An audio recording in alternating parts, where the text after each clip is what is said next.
এবারে বক্তব্য রাখবার জন্য আমরা যার অপেক্ষায় অধীর আগ্রহী ছিলাম সেই সর্বভারতীয় সভাপতি শ্রী জগৎ প্রকাশ নাড্ডাজি বক্তব্য রাখবেন। ওনাকে বক্তব্য রাখবার জন্য আহ্বান জানাচ্ছি। বন্দে মাতরম, বন্দে মাতরম।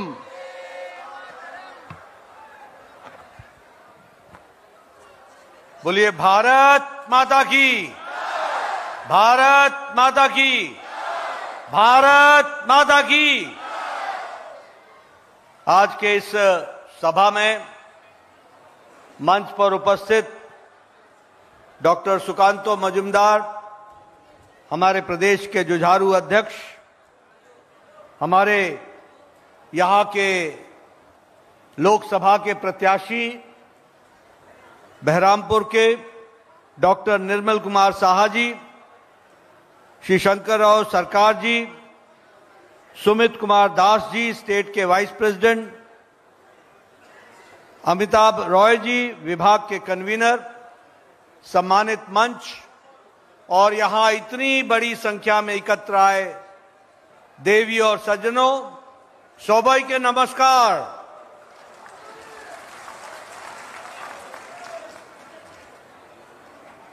अभी आपके सामने चुनाव के दृष्टि से, इलेक्शन के दृष्टि से डॉक्टर निर्मल साहा जी ने और सुकांतो मजूमदार जी ने आपके सामने वक्तव्य रखा है। चुनाव के दृष्टि से मैं एक ही बात कहना चाहता हूं कि बंगाल जिसे आज तीव्र गति से आगे चलना चाहिए था, वह ममता जी के राज में भ्रष्टाचार, तोलाबाजी, कुशासन के कारण उसका विकास रुक गया। हमने बंगाल के बारे में सुना था, what Bengal thinks today the country thinks about it tomorrow. जो आज बंगाल सोचता है वह देश कल सोचता है। अग्रगणी राज्यों में बंगाल को माना जाता था, लेकिन पिछले कुछ वर्षों में ममता जी की सरकार ने बंगाल को जिस तरीके से बदनाम किया, जिस तरीके से बंगाल में कुशासन किया, उससे बंगाल की स्थिति बहुत ही नाजुक और बहुत ही खराब हो गई। हम यहां यह भी कहना चाहते हैं कि एक तरफ मोदी जी के नेतृत्व में हम मजबूत सरकार बनाना चाहते हैं और मजबूत सरकार बनाने के लिए मैं बहरामपुर आया हूं। मुझे डॉक्टर निर्मल साहा जी की जरूरत है। आप निर्मल साहा जी को एमपी बना करके भेजना और मोदी जी के नेतृत्व में हम मजबूती से देश को आगे बढ़ाएंगे। मित्रों,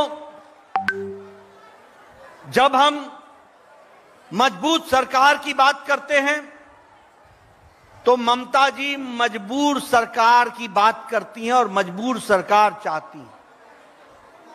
ऐसी सरकार जो तुष्टीकरण करती है, जो भेदभाव करती है, जो आतंकवादियों के साथ नरमी रखती है, जो आतंकवादियों को कहीं ना कहीं हमदर्दी के साथ देखने की आदत रखती है, और दूसरी तरफ मोदी जी के नेतृत्व में मजबूत सरकार बनती है जब पाकिस्तान हमारे ऊपर बुरी नजर डालता है तो प्रधानमंत्री जी के नेतृत्व में देश सर्जिकल स्ट्राइक करता है और घर में घुसकर मारता है। यह हमने देखा है। मित्रों, हमने देखा यूपीए के जमाने में ये जो आतंकवादी कश्मीर के थे, इनको प्रधानमंत्री कार्यालय निमंत्रण देकर के बुलाता था। ये मजबूर सरकार का नमूना था और हमने मोदी जी के नेतृत्व में मजबूत सरकार भी देखी जिस बात के लिए श्यामा प्रसाद मुखर्जी, जिन्होंने अपना बलिदान दे दिया, एक देश में दो निशान, दो विधान, दो प्रधान नहीं चलेंगे, मजबूत सरकार मोदी जी की सरकार ने धारा 370 को धाराशाही कर दिया और कश्मीर को संविधान की दृष्टि से एक साथ जोड़ करके रखा। मित्रों, हम देखते हैं ममता जी के राज में और यूपीए के राज में मजबूर सरकार में आए दिन भ्रष्टाचार होता, आए दिन भ्रष्टाचार, हर तरीके का भ्रष्टाचार। बोलो, टीएमसी के नेताओं के घर से पैसे निकले कि नहीं निकले? रुपयों का गड्डी निकला कि नहीं निकला? जखीरा निकला कि नहीं निकला? टीचर भर्ती में घोटाला किया कि नहीं किया? ये सब घोटालेबाज, भ्रष्टाचार करने वाले, ये मजबूर सरकार चाहते थे और मोदी जी के नेतृत्व में मजबूत सरकार चली। 10 साल में कोई भी घोटाला नहीं हुआ, किसी भी तरीके का घोटाला नहीं हुआ। यह मजबूत सरकार का नतीजा है। आज दुनिया में जितनी भी देश हैं, विकसित देश हैं, आज उनकी आर्थिक नीति डगमगा रही है, डगमगा रही है। चाहे अमेरिका हो, चाहे यूरोप हो, चाहे जापान हो, चाहे रशिया हो, चाहे ऑस्ट्रेलिया हो, सबकी आर्थिक नीति डगमगा रही है। लेकिन मोदी जी के नेतृत्व में भारत ही एक चमकता सितारा है और भारत ही जिसने 11 नंबर से छलांग लगाकर 5वें नंबर की अर्थव्यवस्था बन गया, 5वें नंबर की अर्थव्यवस्था। और आप निर्मल साहा जी को यहां से चुनाव जिता के भेजना, मोदी जी को तीसरी बार प्रधानमंत्री बनाएंगे और भारत तीसरे नंबर की अर्थव्यवस्था बन जाएगा, तीसरे नंबर की अर्थव्यवस्था बन जाएगा। मित्रों, आज हम हर क्षेत्र में आगे हैं।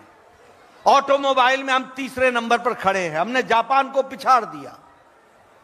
दवाई बनाने में भारत दूसरे नंबर पर खड़ा है। सबसे सस्ती और असरदार दवा, ये डॉक्टर साहब बैठे हैं, इनसे पूछना, सबसे सस्ती और सबसे असरदार दवा आज भारत बना रहा है, आज भारत बना रहा है। और हम दुनिया में सबसे ज्यादा एक्सपोर्ट कर रहे हैं, 138% हमारा एक्सपोर्ट बढ़ गया है। पेट्रोकेमिकल्स में भारत का एक्सपोर्ट 106% बढ़ गया है। खिलौने, हमारे खिलौने, टॉय जो चाइना से आते थे, आज भारत खिलौने बनाने में तीसरे नंबर पर आकर के खड़ा हो गया है। और एक बात और बता दूं, आप लोगों के पास मोबाइल है, बहुत से लोग मोबाइल से फोटो खींच रहे हैं। 10 साल पहले इस मोबाइल पर लिखा होता था मेड इन चाइना, 10 साल पहले इस मोबाइल पर लिखा होता था मेड इन कोरिया, 10 साल पहले इस मोबाइल पर लिखा होता था मेड इन ताइवान, 10 साल पहले इस मोबाइल पर लिखा होता था मेड इन जापान। आज आप सबके मोबाइल पर लिखा है made in India, made in Bharat. यह मोदी जी के नेतृत्व में बदलता भारत है। सड़कों का जाल बिछ रहा है, 55,000 किलोमीटर की सड़क बनी है, 55,000 किलोमीटर की, और लगभग 51,866 हमारे रेलवे लाइन नहीं बिछी है। और इसी के साथ साथ विकास के काम को नया आयाम दिया गया है। मैं यहां, मेरी माताएं बहनें बैठी हैं, सब लोग बैठे हैं।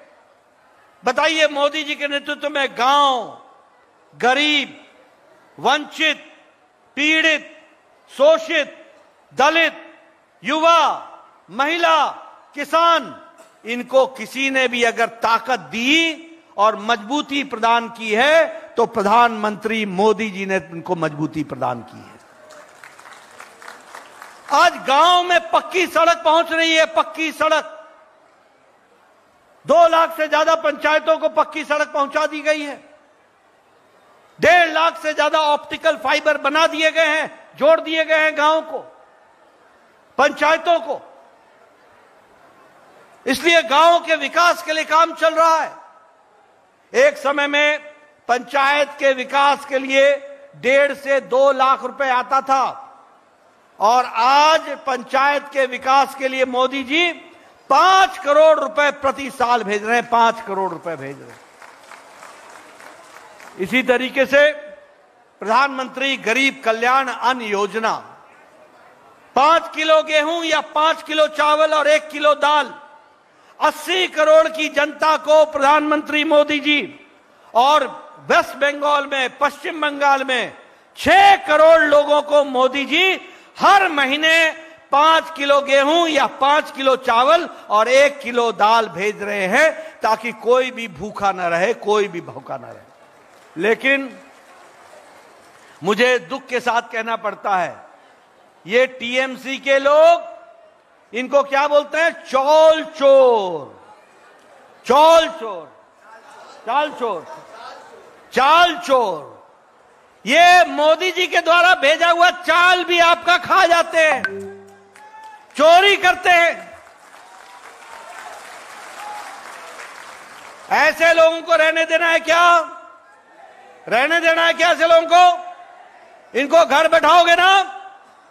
मित्रों, आज आपको जानकर खुशी होगी कि मोदी जी ने यह तय कर दिया, निर्मल कुमार साहा जी को आप चुनाव जिता करके भेजना, अगले 5 साल तक आपका प्रधानमंत्री गरीब कल्याण अन्न योजना चलता रहेगा और 5 किलो गेहूं और 5 किलो चावल आपको मिलता रहेगा। प्रधानमंत्री किसान सम्मान निधि, कभी सोचा था, मैं पीछे से सुनना चाहता हूं, कभी सोचा था कि किसानों को 2-2 हजार रुपए हर चौथे महीने मिलेगा सीधे उनके खाते में? आज 11 करोड़ 78 लाख और आपके पश्चिम बंगाल में 40 लाख लोगों के, किसानों के खाते में हर चौथे महीने 2,000 रुपए प्रधानमंत्री किसान सम्मान निधि में दिया जा रहा है। और आप फिर से निर्मल कुमार साहा जी को चुनाव जिताओ, अगले 5 साल तक आपको किसान सम्मान निधि मिलती रहेगी। इस बात को आपको ध्यान में रखना चाहिए। मित्रों, यहां यह भी बताना चाहूंगा कि ममता दीदी ने 70 लाख किसानों को यह सुविधा लेने से रोके रखा। और जब सुकांत मजूमदार को याद होगा, सुकांता आपको याद होगा, आपके नेतृत्व में जब हम वेस्ट बंगाल का चुनाव लड़ रहे थे और विधानसभा का चुनाव लड़ रहे थे, तब जब हम लोगों ने पूरा दबाव डाला, तब जाकर के किसान सम्मान निधि आपको मिली है, तब जाकर के आपको किसान सम्मान निधि। इसलिए मित्रों, विकास के दृष्टि से, हर दृष्टि से प्रधानमंत्री आवास योजना, 4 करोड़ लोगों को पक्के मकान बना करके दिए गए और 52 लाख मकान पश्चिम बंगाल में बने। और मैं यहां यह भी कहूंगा कि ममता जी ने यूसी सर्टिफिकेट, यूटिलाइजेशन सर्टिफिकेट नहीं दिया, हिसाब नहीं दिया, पैसे में चोरी हुई, पैसा दूसरी जगह खर्च किया। उसके बावजूद भी 56 लाख लोगों को पक्का मकान देने का काम प्रधानमंत्री मोदी जी ने किया। मैं आपको बोलना चाहता हूं, अगली बार जब विधानसभा की चुनाव होंगे, आप भारतीय जनता पार्टी की सरकार बनाइए। मोदी जी आपको आयुष्मान भारत में 5 लाख रुपए गरीब लोगों को इलाज के लिए देना चाहते हैं और प्रधानमंत्री इस योजना के तहत आपको उसके साथ जोड़ना चाहते हैं। लेकिन इस काम को रोकने में आड़ा डालने का काम ममता सरकार ने किया है।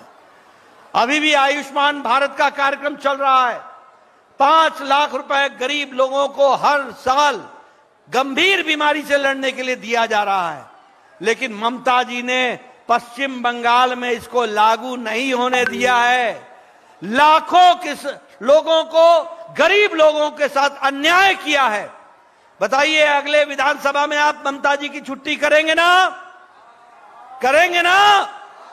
करेंगे ना? आपको आयुष्मान भारत भी मिलेगा और मोदी जी की तरफ से हमेशा आयुष्मान भारत दिया जा रहा है। मैं आयुष्मान भारत के बारे में एक बात और बोलना चाहता हूं कि हम लोगों ने तय किया है कि जिनकी उम्र 70 साल से ऊपर हो गई है, जो भी बहन, जो भी माता, जो भी बुजुर्ग जिसका 70 साल से ऊपर उम्र हो गया, वो किसी जाति के हों, वो किसी मजहब के हों, वो किसी इलाके के हों, वो किसी भी पंथ के हों, वो किसी भी आमदनी के हों, अमीर हों या गरीब हों, सबको मोदी जी गंभीर बीमारी से लड़ने के लिए हर साल 5 लाख रुपए का इलाज की सुविधा पहुंचाएंगे। 5 लाख रुपए ऐसी व्यवस्थाओं को आगे बढ़ाने का काम किया है। मैं यहां यह भी बताना चाहूंगा आपको कि जहां विकास के काम को हम लोगों ने आगे बढ़ाया है, वहीं प्रधानमंत्री जी ने पश्चिम बंगाल के साथ न्याय भी किया है।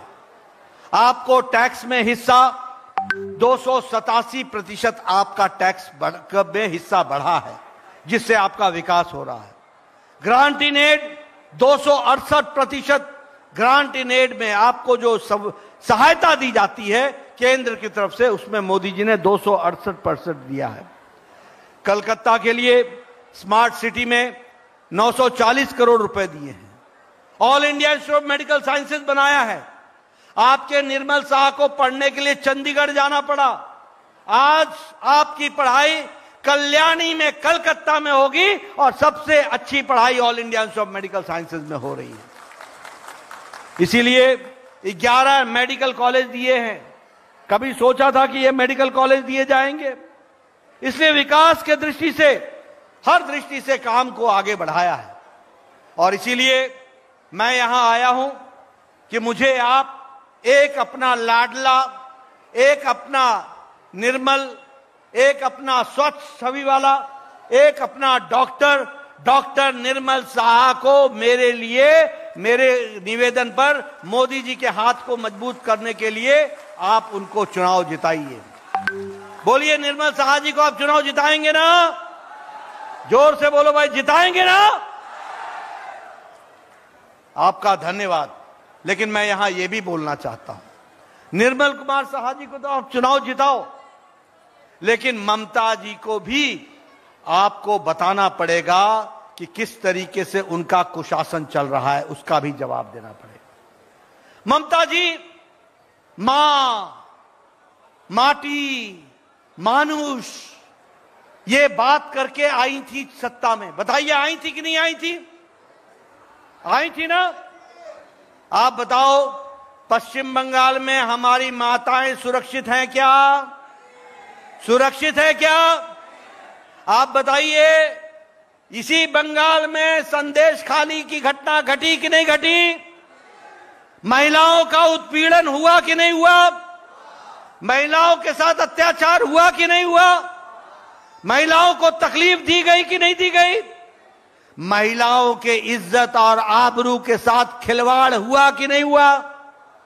और यह शाहजहां शेख को बचाने का काम ममता जी ने किया कि नहीं किया? ममता जी को ममता जी ने बचाने के लिए यह शाहजहां शेख के तरफदारी की कि नहीं की? इसलिए इनको मां से कुछ लेना देना नहीं है, कुछ लेना देना नहीं है। ममता जी को मां से कुछ लेना देना नहीं है। यह बहुत ही दुर्भाग्यपूर्ण है। यह बहुत ही तकलीफ का विषय है, दुख का विषय है कि एक महिला मुख्यमंत्री होने के बावजूद आज पश्चिम बंगाल में महिलाएं सुरक्षित नहीं है। उनकी इज्जत, उनकी आबरू वो सुरक्षित नहीं है।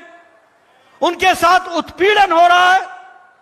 क्या ये इस तरीके की घटना चलती रहेगी? क्या चलने देनी है? क्या इनको सबक सिखाना है कि नहीं सिखाना है?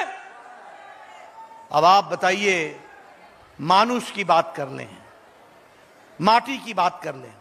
आप बताइए, टीएमसी के कार्यकर्ता, जो कार्यकर्ता कम हैं और लूट खसोट ज्यादा करते हैं, उन्होंने गरीब आदमियों के जमीन को हथियाने का काम किया है कि नहीं किया है? किया है कि नहीं किया है? गरीब आदमी के जमीन को हथियाने का काम किया कि नहीं किया? ये इनकी माटी के प्रति वफादारी है। ये पश्चिम बंगाल के किसानों के साथ धोखा है, गरीब लोगों के साथ धोखा है, ये टोलाबाजी चल रही है। बोलो, ऐसी सरकार को चलने देना है क्या? मैं आपके सामने मानुष की भी बात कहना चाहता हूं। आप बताइए, बिना टका दिए कोई काम होता है क्या? कोई काम होता है क्या? टोलाबाजी है कि नहीं है?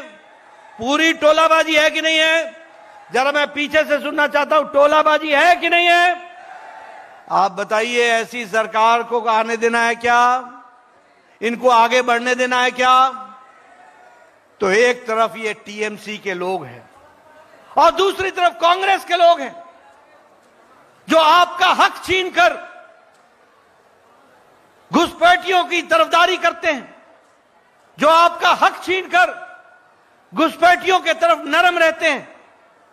आप बताइए, बांग्लादेश से प्रताड़ित होकर के हमारा हिंदू भाई, क्रिश्चियन भाई आया था कि नहीं आया था? आया था कि नहीं बंगाल में? और उनको नागरिकता देने का काम मोदी जी ने किया कि नहीं किया? और ममता जी ने विरोध किया कि नहीं किया? इनके घुसपैठिए क्या लगते हैं? क्या लगते हैं इनके घुसपैठिए जिनके प्रति आप नरम रहते हो? ये जो तुष्टीकरण की राजनीति है, इस तुष्टीकरण की राजनीति का हम विरोध करते हैं। और जहां तक कांग्रेस का सवाल है, हमने पहले कहा, ये आरक्षण के विषय में हमारे दलित भाई, हमारे आदिवासी भाई, हमारे ओबीसी के लोग, इनके रिजर्वेशन पर डाका डालकर धर्म के नाम पर रिजर्वेशन देकर के मुस्लिम तुष्टीकरण का काम आज कांग्रेस पार्टी कर रही है। बोलिए, ऐसे लोगों को आगे आने देना है क्या? जो हमारे दलित भाई का हिस्सा मारे, जो हमारे ओबीसी भाई का हिस्सा मारे, जो हमारे आदिवासी भाई का और दलित भाई का हिस्सा मारे और हिस्सा मार करके मुस्लिम तुष्टीकरण को ध्यान में रखते हुए धर्म के आधार पर आरक्षण देने का कुत्सित प्रयास करे, ऐसे लोगों को घर बैठाना है और इनको एक्सपोज करना है। यह हम सबको ध्यान में रखना है। इसलिए मित्रों, ये कांग्रेस हो, चाहे तृणमूल हो, चाहे सीपीएम हो, ये सारे के सारे एक ही थाली के चट्टे बट्टे हैं, एक ही जगह के चट्टे बट्टे। ये सब एक हैं और ये देश को कमजोर करने में कोई भी कसर नहीं छोड़ रहे हैं। और इसीलिए मैं चाहता हूं कि बहरामपुर से आवाज निकले और वो आवाज ये निकले कि राष्ट्रवादी ताकतों के साथ बहरामपुर खड़ा है और समाज सेवा करने वाले डॉक्टर निर्मल साहा को एक मत से चुनाव जिता करके भेजने वाला है, तो बहरामपुर भेजने वाला है। बोलिए, आप करेंगे ना? कमल के निशान पर वोट देंगे ना? कमल का ध्यान रखेंगे ना? कमल का बटन दबाएंगे ना? आपका बहुत बहुत धन्यवाद। जय भारत, जय बंगाल।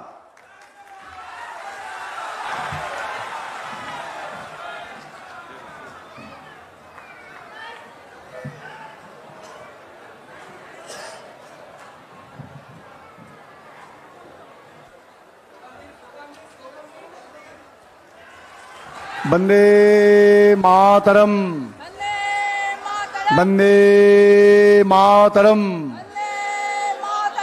भारत माता की, भारत माता की, वंदे मातरम, वंदे मातरम। बीजेपी जिंदाबाद, बीजेपी जिंदाबाद। भारत माता की, भारत माता की, वंदे मातरम, वंदे मातरम। भारत माता की, भारत माता